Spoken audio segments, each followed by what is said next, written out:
Good morning, my friends. I hope you're having a marvelous day. Welcome to the Local Wisdom Show at our new time on Tuesday mornings because Monday kept getting interrupted. But I'm here with my friend and my partner, James Douglas, Morning to you. a.k.a. the Realtor. Yeah. If at you least say it, today I am. if you say it, it sounds dangerous. Tomorrow I might be. The Realtor. Hey, well, I like it.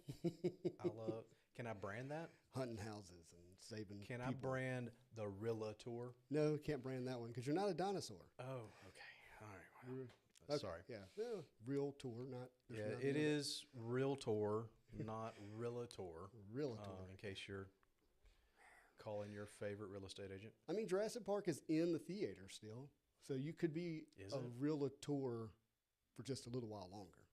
Okay, good. And then Look, I'm going to brand it. the Nope, realtor. I can't believe somebody hasn't done it already. It probably is somewhere out there. I mean, there's a lot of realtors. So Well, I hope your weekend was good, Justin.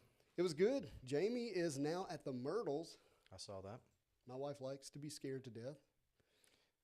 Well, maybe she'll get creeped out a little bit. Yeah, I'm hoping they had a good, safe, fun, and scary time. Jamie's been there enough now. She's on a first name basis with all of the. The ghost, yeah. Yeah. Like they know her, she knows them, she knows Yes. where to find them. I agree. Yeah, it's a thing. So, Yeah. anyways, babe, come home safely. Don't bring anything with you. Yeah. Well, we've got a big show today because we have a really huge top 5 sales of the week, which we're going to do at the end of the show. So make sure you stay tuned. You're going to want to see what houses are selling in the multi-million dollars. This is big time today. Big, Yes. big time. And so, but our topic for the day, as you may have seen, is do trees add value? And we're going to be talking about land. And so James, Brittany Moody, my pipeline manager, comes into the office and says, I got a story to tell you.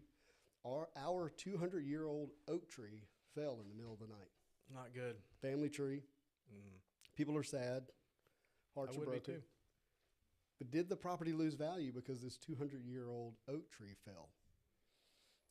Did she clean it up? It's still laying there, and I'm like, hey, you know what? Like, let's clean it, like saw it up and make a family table out of it. That'd be cool. That's a big deal now. Yeah, you could definitely do that, or just sell it for firewood.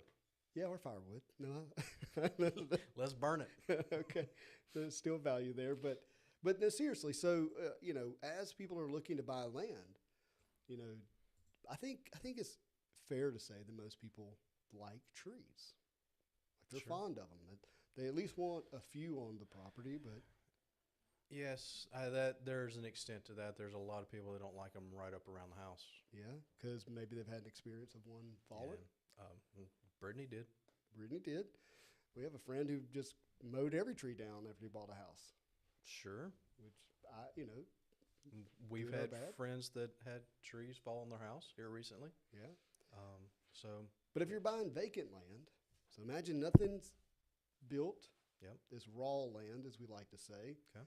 and it has trees. Should that property be worth more than, say, a lot just beside it that's completely cleared? Well, I think that would depend on a few things. And so I guess that's what we're going to talk about. Yeah, so it gets complicated Sure. because number one, if you want to build where the trees are at, you have a Gotta clear cost. it. You have a cost to remove them, and when you start messing around tree bases, you stand to damage the other trees that you want to keep. Like there's not a guarantee that they're going to survive. And on top of that, we're talking about how much acreage you're talking about. You could be having a pine plantation. Say that 3 times fast. I'm Pine not plantation, going to. pine I'm going to plantation, mess pine that up. I plantation. didn't have my coffee yet. Okay.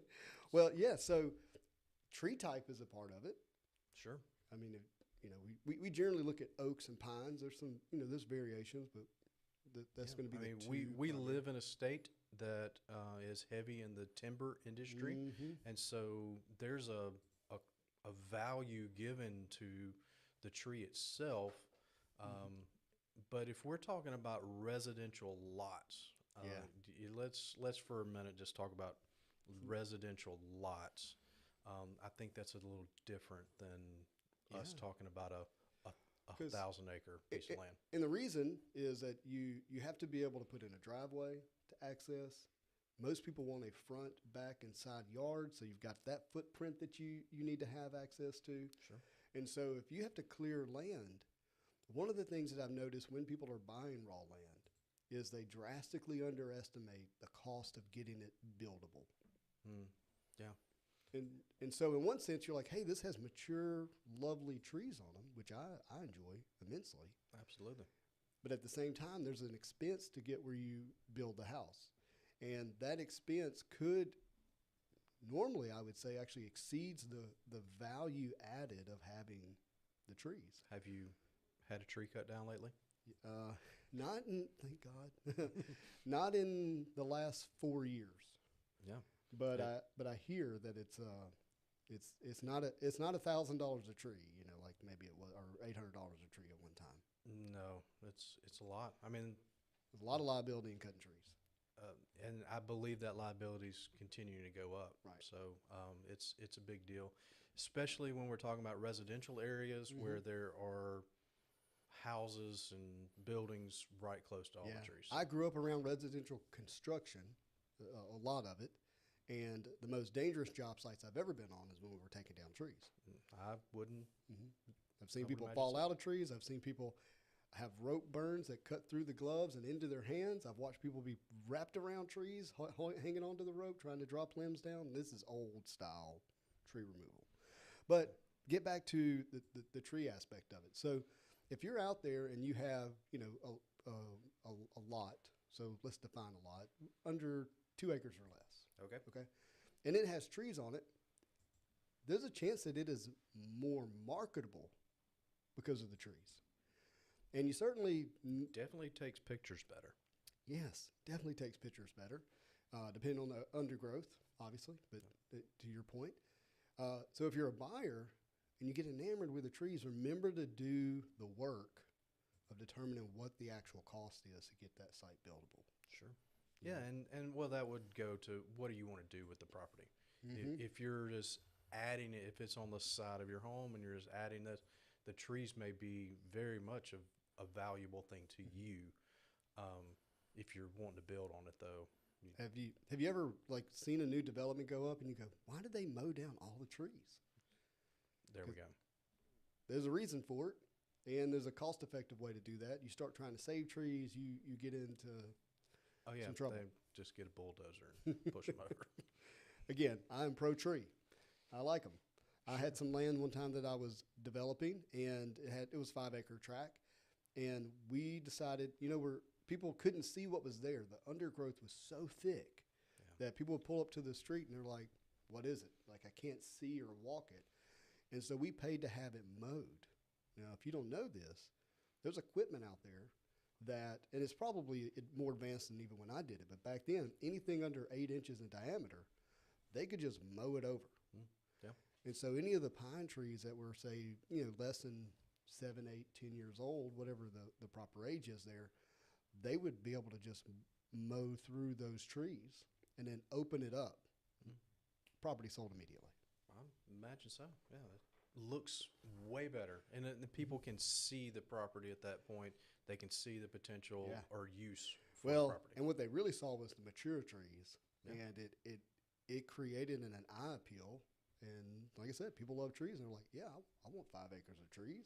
Sure. If you go by there now, it's about 1.5 acres of trees with a house and a pond, and it costs some money to get it to that place. Yeah. So, what are you saying, Justin? I say, do trees add value? The answer is yes, and the answer is if you don't want those trees, they become an expense. They're definitely an expense. And so you need to do you just got to do the work. Yes. Of knowing that. And so now, obviously, we're not getting into 40-acre pine, plantations and things like that. Those are at that point you could sell the trees. One thing I want you to know is that if you hire a residential real estate appraiser to go out and appraise your property, they likely will not make an adjustment value-wise for trees in the appraisal. They won't. That's true. Even if it's a pine plantation, what they would do, or what I would suggest if I was an appraiser this day, is that you get 2 evaluations. One being the residential appraisal or commercial appraisal, depending on the complexity of the property, and the second being a timber cruise. There you go. And at that point, you'll then have, enough knowledge to understand what it is you have. Sure. And you can't divorce the two, really. Like, a tree is a part of the real estate.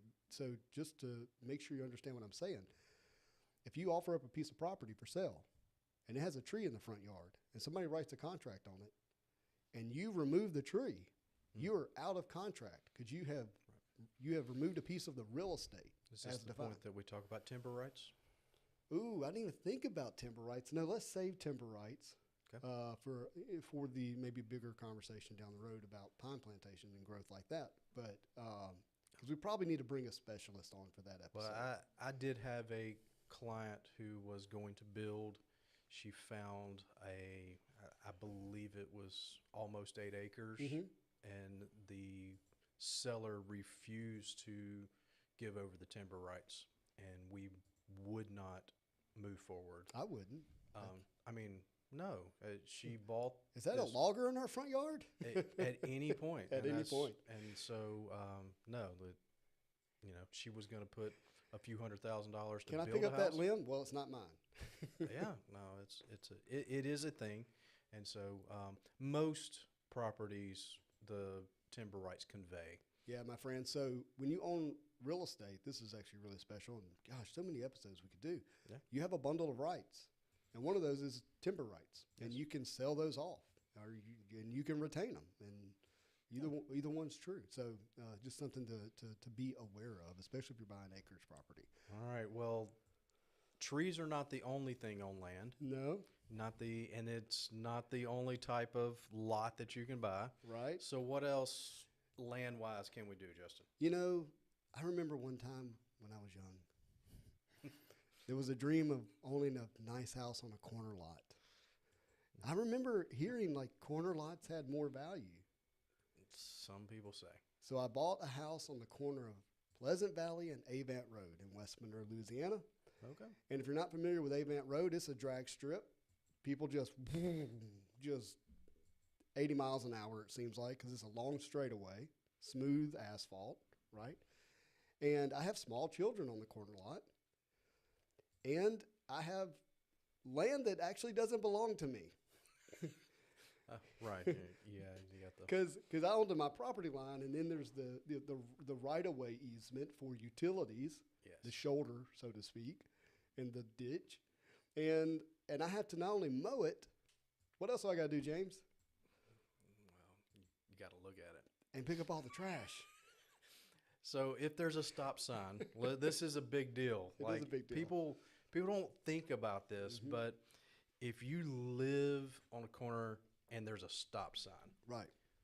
We live in a depraved world where people will throw their McDonald's right out the door. Complete depravity. Or some crazy realtor will come put a sign. Lots of signs. So many signs. Yeah. I mean, they're pointing to the garage sale down the road. They're pointing to this for sale. You thought my house was always for sale. It always had it's got a for sale sign all the time in it. So there are some things that you need to realize, especially when there's an intersection. Yeah, there was some safety concerns. Sure. It was always, like to your point, people are always stopping out front. Okay. And then you had the speedsters because it was connected to a thoroughfare. We can talk about what thoroughfares are later. And, with that being said, that was the negatives. The positives is that it had great visibility. Sure. When it came time to sell the house, like it was sold. Yeah. Because lots of people drove by and saw it. If you have a big, beautiful house, you have lots of opportunity for eye appeal, which can help with value. I mean, you and I, we know these properties. We drive around them, right? We go, there's that house, because it does have that visibility. But some of the things people do forget about is you now have, exposure to 2 roads. So you've got to have safety and security from 2 sides, right? Yep. And you have to maintain all of that visibility in a way that may be different than if you just have a front yard. Yeah, when you have two roads, Hmm. I mean, I only have one. Well, I actually do own a corner lot, You do. but You do now. I do now. I bought the lot on the corner, but the road dead ends right past. Hmm. I think so. So it's not a The, thoroughfare. it's not a thoroughfare, but in front of my house is. It's a very much, and I think that's another thing people don't think about is just noise, and Hmm. it is all times of night. People are coming. There is a stop sign, and God bless us in the South for all the big trucks. If you got dual pipes or A 6 inch, motorcycle. I mean, if you got 8 inch headers on your, I hear it Yeah. at all times of night, and I'd appreciate you just taking off real slow. Yeah, when just you were, idle by when yeah, when just you're near James's house, please. yeah, please, no wake zone. Well, so it's a privacy issue that it creates. Sure. And so we bring this up just so that as you're buying, you're thinking through these things, right? That what all comes with the corner lot. It's the bigger lot typically in the neighborhood, unless by design. Um, Yeah. but is it really bigger? I actually think it can live smaller and create more work because of the exposure to the two streets, because of having to take care of that whole corner that normally doesn't all belong to you because Right. it's right of ways of easements and things of that nature. That is true. So we have that. Other types of land, and if you haven't picked up on, that's what we're doing. We're talking about other types. And also, if you have any questions about any of this, drop it in the comments, and we'll let you think Justin answer all of them. you would think I'd remember to say that, but I don't. It's all right. That's why I He have doesn't actually want to be questioned, so I'll question him for you. Okay, all right, you got me. Yeah. So something else we have, and we have in our areas quite a bit, is lowland or flood-prone land. There's a lot of that. So we talked about waterfront property the last week. If you missed that episode, you're going to want to check it out. It was a really good episode, I think. I think so too. And but not well, because of the waterfronts properties that we do have here, it being one reason. The other reason of we having lowlands is if you think about it, if you're driving through West Monroe, you're coming from Ruston into Calhoun, you're doing this, right? You're riding those hills, Yeah. right? True. And you ride those hills all the way into West Monroe until you get to the bridge. Mm-hmm. You cross the bridge, and then you don't see another hill all the way to Mississippi. It is flat, It's flat. it's actually special. Like when you really think about the precision level of the delta here, Yeah. because it makes it really good for farming. True. It's really special. The problem with flatland is it doesn't take much to be lowland, right? Not much at all. And if you think about the two rivers that it sits between it's, thank God for levees. The Mississippi all the way to the Ouachita. And so floodland, if you go back in time, people didn't really build on it unless financially you were impoverished and you had no choice but to build on it. True. So the United States comes up and says, we need to be able to provide insurance for low land so that people who don't have a lot of money can have land to buy on and be protected against flooding. So they came up with FEMA. Well, what did we do with FEMA? We were like, well, people like waterfront properties. We're going to build $1 million homes in lowland. Yeah. Because we have this insuring ability called FEMA. And it kind of lost sight of itself, and that's a whole other conversation for another day because it's Sure. progressed into this complex thing. I mean, we have whole cities built in flood prones now because of some of that reason. Yeah. And so when you're buying land, what I would tell people is, by all means, go see it on a pretty day. But if it becomes a torrential downpour rain, go look at that land, like in the middle of the rain, and see runoff should run off, honestly, within minutes of rain stopping. Yes. It shouldn't stay puddling up and becoming flood prone. And so you're going to want to pay attention to the runoff and how water moves across property when it's raining. So go check it out during that time. Yeah, and Justin has mentioned, farming areas, that kind of thing. But as far as residential, I suggest to most of my clients, hey, it's raining. Won't you run by that house? Yeah. Especially if it's raining hard. just to see. You can see some things from a normal day, but until you actually see the rain, you may not realize that it's coming to the back of the house, Yeah. or how the water drains around the house is not quite there, or whatever the case is. And if you think you're just going to move the earth and work around the way the Lord has like meandered these waters, think again. Sure. I can speak from experience. I'm not saying it's not possible. Like it's certainly possible. You know, Yeah, you've had to do some things at your house. it's just not fun or cheap. Definitely not the latter. So, again, we do have lowland. The point here, the local wisdom aspect is do have lowland. Pay attention. Go look at it when it's raining before you make a purchase. Sure. And make sure you have someone knowledgeable before you if you're going to build a house, make sure that they understand what's going on. So does that make hills more valuable? Once again, maybe. Maybe. Look, unfortunately, what you're going to hear a lot on the Local Wisdom Show is it depends. Yeah. It depends. That's true. Look, hilly land can certainly be valuable. Absolutely. Because people do have a thing about it, you know, the city on the hill, right? Okay. And, you know, the house on the hill, you know, it's really pretty to think about. Well, you don't have to worry about flooding if your house is on the hill. Yeah. I mean, I will say in 2016, there were houses on hills that flooded, but for the most part, to your point, you don't have to worry about it. But there are some things you do have to worry about: erosion. Mm-hmm. And then upkeep, and then the usability of the land. Yeah, like mowing. Mowing for sure. Like, how you going to upkeep the land, and what's your desire for the land? Is it pasture land, which may be fine, and it depending on how big the hills are, and I mean, you want to take care of your cattle. So if it's just rolling hills, that's really, really good. Yeah.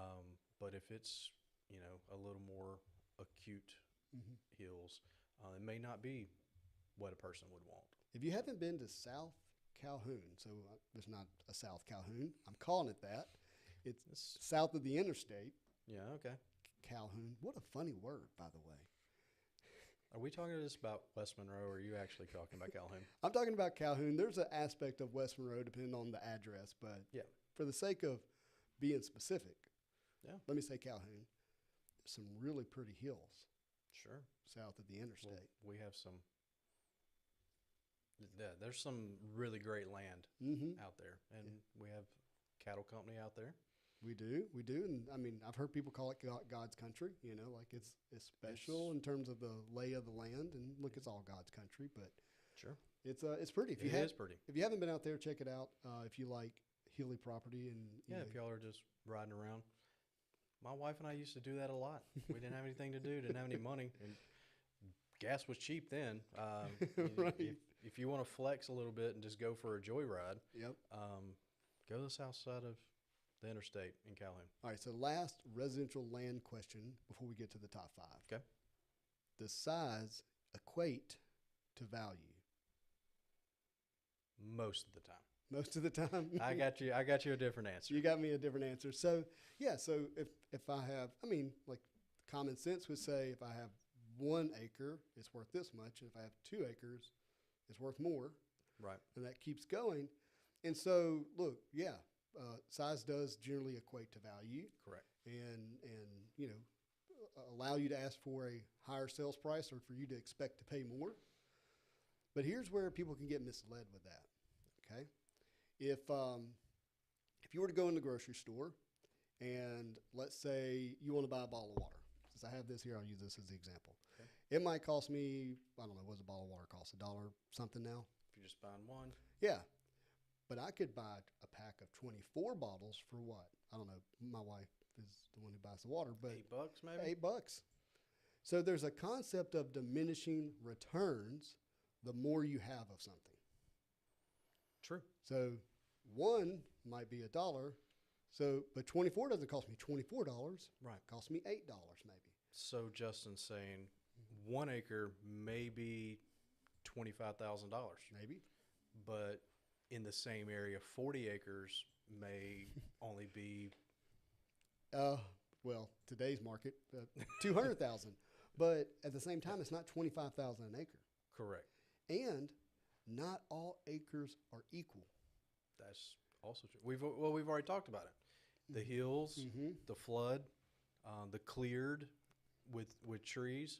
Yeah. And so there's a whole Road lot. frontage. Road frontage is a big And then deal. you have a lot of what we have in our market is you'll have utility easements or pipeline easements or electrical easements.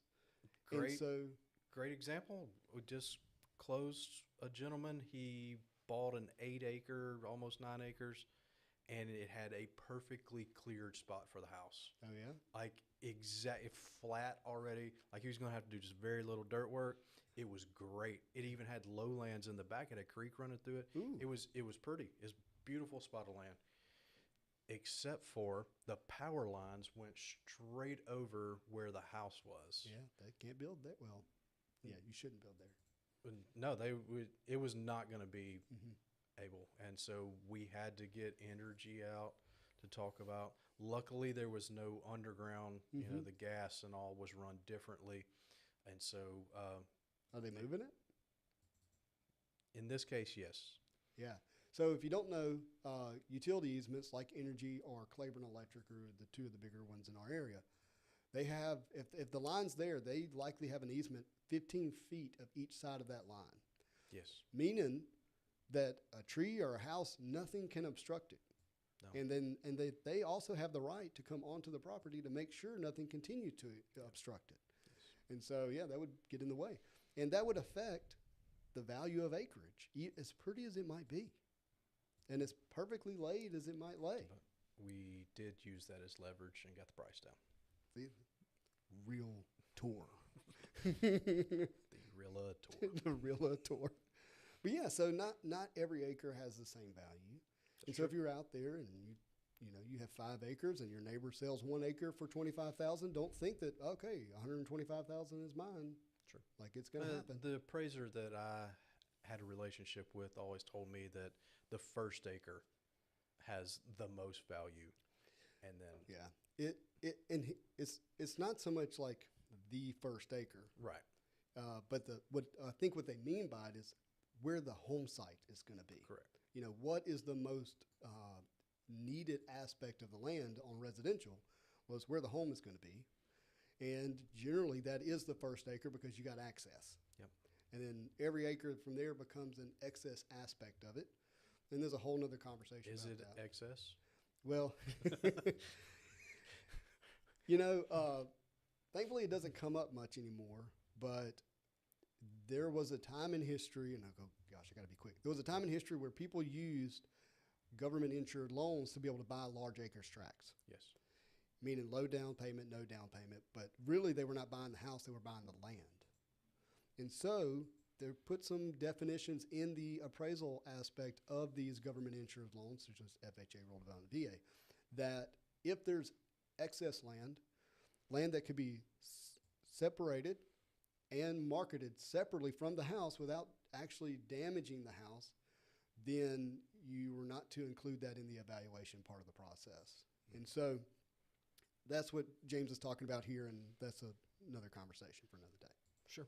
Because and the reason is we live in an area where acreage land is normal. It's Right, but is it able to be sectioned off and sold separately?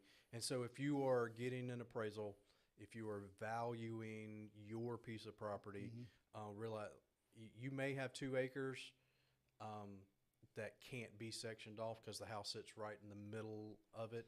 Yep. Or becomes cost ineffective. Your neighbor may have 2 acres that he could section off a whole acre and sell, and his land might be more valuable than yours. So exactly.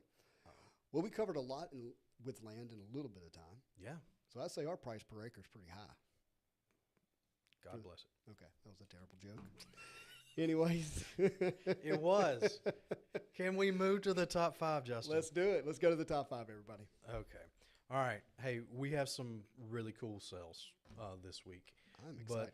But number 5 is a new construction, and I would like to point out that $460,000 is in Ruston. Yeah. Shade Tree Trace on Shade Tree Trace. Say that a bunch of times. Shade Tree Trace. And look, for a community that has trees, Ruston gets it right. Yes. They do a great job. They do. It's in their zoning. There's aspects of it, and forgive me if this has changed since I've last looked at Ruston zoning, but there's like, hey, the trees stay. Yeah, no, that's a good point. But this house went pending in February and then didn't close until this last week. Yeah. So they put it pending while it was still under construction and waited for it. I hope they got that February interest rate. I mean, you would know better than I, but that's a long time. That's a long time. That's We do have long-term rate options. About 4.5 months. Yeah, we could do that. Okay. Well, if they did, that is awesome for you guys. Whoever bought that. And Janie Cherry with Rhodes Realty, congratulations on Good job, selling Janie. that house. Number 4, Knowles Drive, also in Ruston, not too far from each other. A 4,200 square foot house, $510,000. That's $119 a foot if you're keeping track. And we did not mean for the first 2 sales to be trees. No, yeah. If you look at the picture of that, there are mature trees all over. House built in the 80s. Yeah. So it's mature lawn. It's almost 2 acres too. Sweet. Well, the first street was a tree name, and the second street's a tree name, and our episode's been about trees. No, yeah. Okay, I got you. Yeah. Sorry, I missed that. But no, but this particular house, mature trees, and a lot of people, and we're gonna see some very mature neighborhoods in the last couple, and that's a lot of people like that. That shows stability, and so this particular neighborhood in Ruston, great job, and that was Dawn DeForest with Dawn. Graham. So congratulations, Dawn. All right, number 3. An accessory unit that we've talked about before on here, and it's off of Lapine Road, if anybody, 3033. Not Lapine? Well, I'm just kidding. maybe. It's Lapine. It's Lapine for me. I'm just trying to make it a tree. I'm just trying to make it a tree. You can call it whatever you want to. Yeah. This has 75 acres. Okay. $525,000 on Charlie Griggs Road. So what was the size of the house? 2,200 square feet, and it was like. Question for you. Yeah. If that house is sitting on 3 acres, which would be a normal size lot in that area, 3 to 5 acres, what would it sell for? $100 a foot, maybe. Like it's. Yeah, I get it. I mean, it's paneling old. Yeah, I mean, would be at 225, 250. And what was the sales price? 525. So we're. How much is that per acre? Not are you losing. asking me to break out my No, calculator? $7,600 an acre. I'm not asking you. I have it right here. I'm just trying to read. Well, yeah, but how many acres was it? 75. We're doing math on the screen, on live here. And the difference between 225 and the sales price? 300,000. So 300,000 divided by 70. That's the remaining acreage outside of the home site. 4,285 an acre. Yeah. And if those were small, if that was a smaller piece of acreage, that would be more, like that we talked about. If that was 5 acres, it would be more per acre. So anyway, all right, let's get to the 2 that it would be fascinating to know what type of loan actually was used. Not that we need to know, but we don't. But there is, Justin's point is, if the home is not the primary, you have a highest and best use issue, right? And so there is a loan issue if it's a really large tract of land and the home isn't valued high enough or a high enough percentage. There's some issues with getting the loan. Yeah, 15-second little thing here. Loans are based off of risk. Risk is based off of use and highest and best use and intended use. Yes. And if the intended use gets complex, meaning it's not just the home, it's a home and maybe a working farm, a home and timberland, a home and whatever, then you move away from being able to do your low to no down payment, 30-year fixed rates loans and get into more of a commercial type setting. And usually they'll section off the home, survey it out, and do that few acres with the home, put it into a regular mortgage. And that may have really happened here, and it's just not as detailed out in the sale. Right. Yeah, we wouldn't know that. Even in the, Yeah. Yeah. So, congratulate Jackie and Heather Oh, EO. they got it done. Oh yeah. Well, those two ladies get it done all the time. Good job, ladies. All right. The last two are over $1 million. Justin. Oh, Um, in and Washita Parish. and this goes to our topic last week. Oh, Both of these are on Bayou Désiré. are you saying that we're Prophetic. moving? No, I think we're moving markets. We're influencers, not prophetic. Well, I don't know that we moved the market in a week to get these Come homes on, sold. man! Don't take away the thunder. But maybe. No, I'm just kidding. But maybe.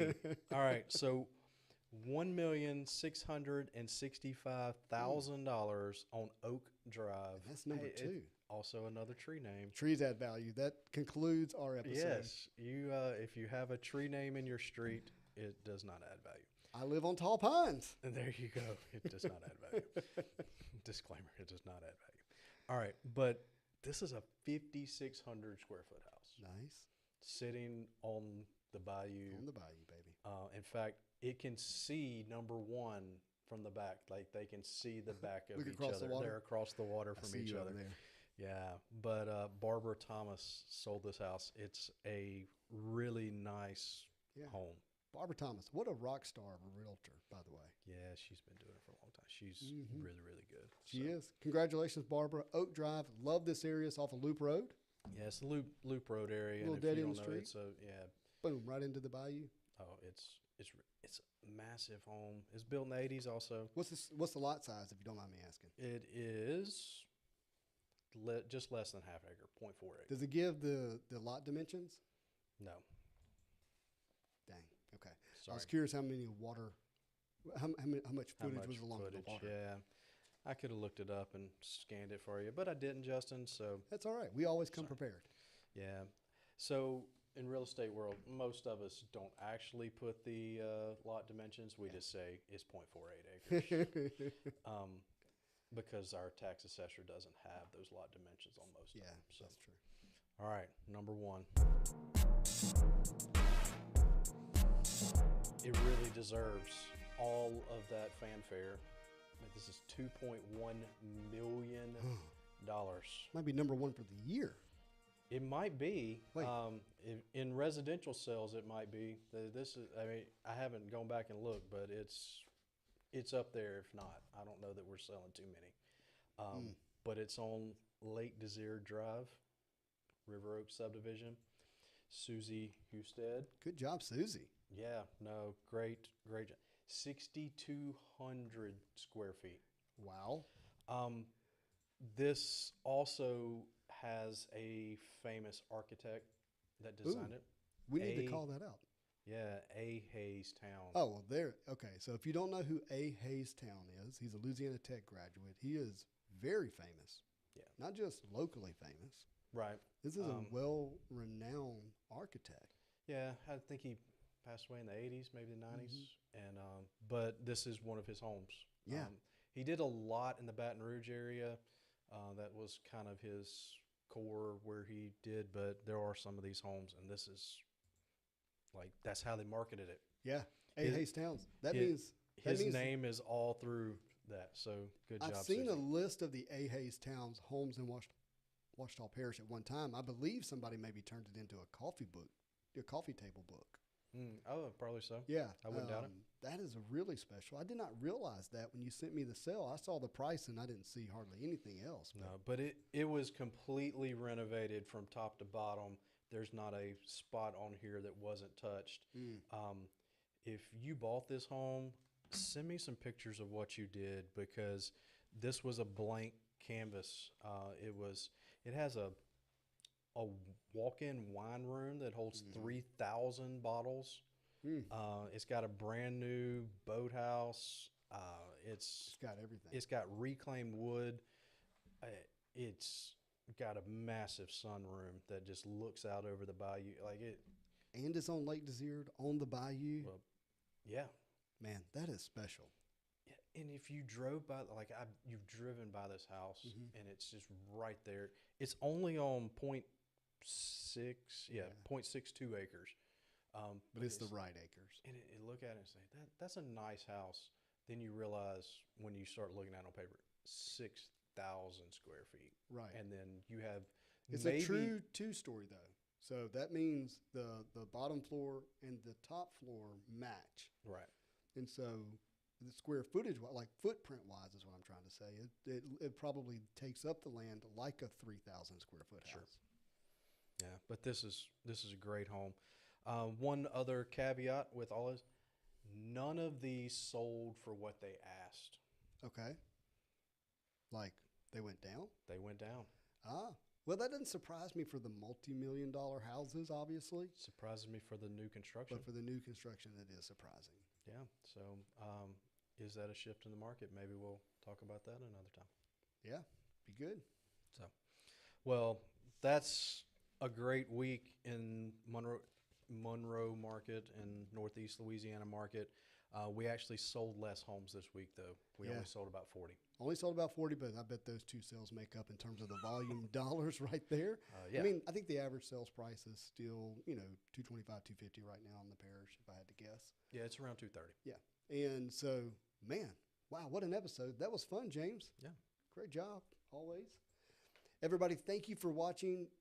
The episode may be ending, but you can still ask us any questions throughout the week. If you need a realtor, a realtor, How about call Barbara Thomas. No, I'm kidding. I would call Barbara, especially if you needed a home in North Monroe. She will help you out. She is a rock star. James, you're a rock star too, man. I really do appreciate you. Let's not use those words with me again. All right. If you need a home loan, feel free to reach out to me. That is what I do. I'm a mortgage banker at Origin Bank here in Monroe, Louisiana. Love to help you out.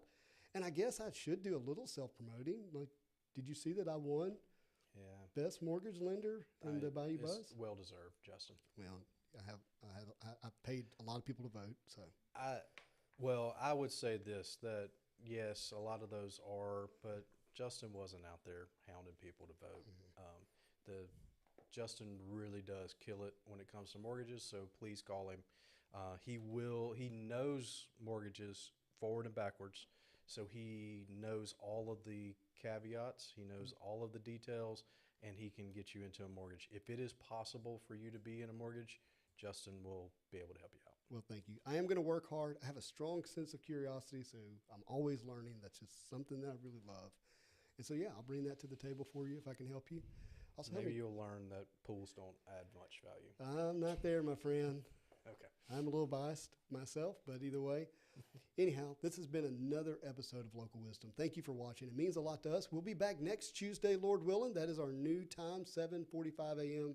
Tuesday morning moving forward. And as always, I hope you have a marvelous day. See you next week.